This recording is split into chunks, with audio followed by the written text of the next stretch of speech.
Leo pulled a tiny screwdriver from his tool belt. He stabbed a chocolate-covered strawberry and passed it to Coach Hedge. Then he pulled out another screwdriver and speared a second strawberry for himself. "So, the 20 million peso question," Leo said. "We got this slightly used 40-foot-tall statue of Athena. What are we going to do with it?" Reina squinted at the Athena Parthenos. "As fine as it looks on this hill, I didn't come all the way to admire it. According to Annabeth, it must be returned to Camp Half-Blood by a Roman leader. Do I understand correctly?" Annabeth nodded. "I had a dream down in, Tartarus.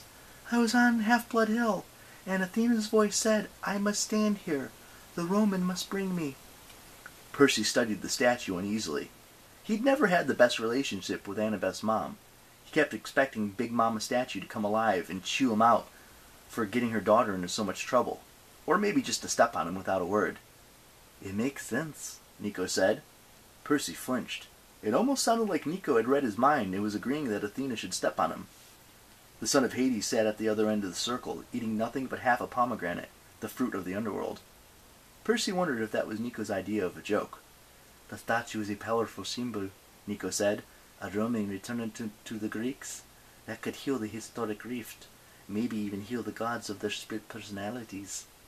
Coach Hedge swallowed his strawberry along with half the screwdriver. "Now hold on!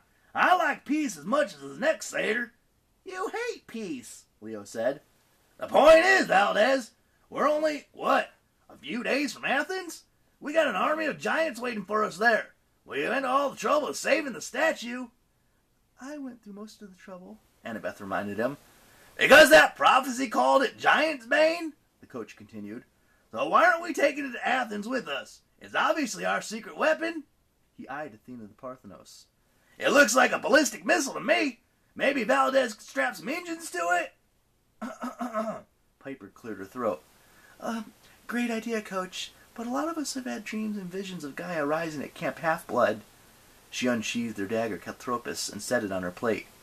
At the moment the blade showed nothing except sky, but looking at it still made Percy uncomfortable.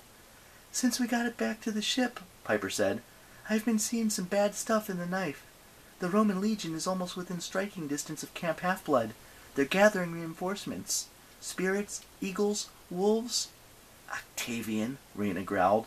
"I told him to wait." "When we take over command," Frank suggested, "our first order of business should be to load Octavian into the nearest catapult and fire him as far away as possible." "Agreed," Reina said. "But for now—" "He's intent on war," Annabeth put in. "He'll have it unless we stop him."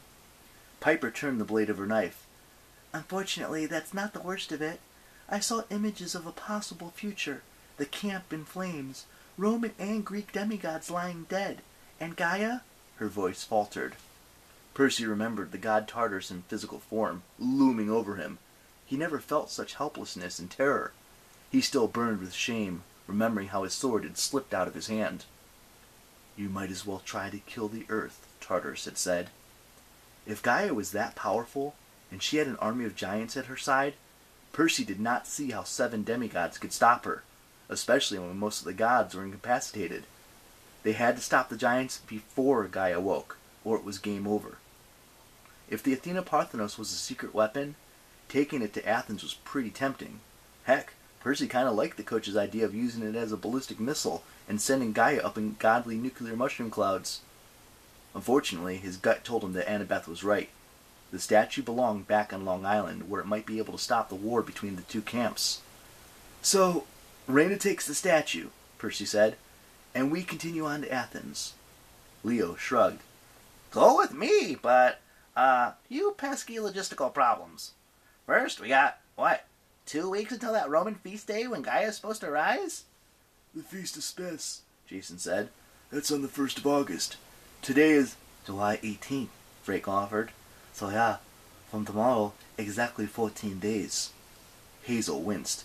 "It took us 18 days to get to Rome, to here? A trip that should have only taken 2 or 3 days max."